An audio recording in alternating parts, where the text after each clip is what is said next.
வெள்ள நிவாரண உதவிகள் வழங்கும் நிகழ்ச்சியை அந்த நிறுவனத்தின் திருநெல்வேலி பிராந்திய மேலாளர் ரஞ்சிதா ஆர் கோபால் அவர்கள் திருநெல்வேலியில் வெள்ளிக்கிழமை தொடங்கி வைத்தார்.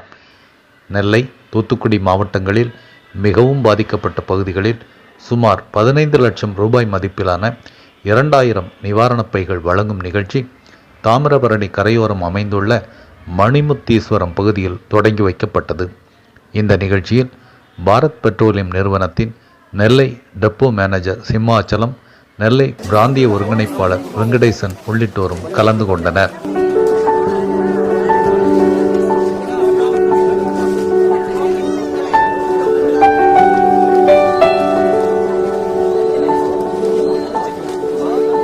எல்லாருக்கும் வணக்கம். நம்ம பாரத் பெட்ரோலியம் ஆஃபீஸர்ஸ் இங்கே தச்சநல்லூர் பாரத் பெட்ரோலியம் டெப்போ இருக்குது. இப்போது எல்லாருக்குமே தெரியும், திருநெல்வேலி, தூத்துக்குடி டிஸ்ட்ரிக்ட்ஸ் ரொம்ப எஃபெக்ட் ஆகிருக்கு ஃப்ளட்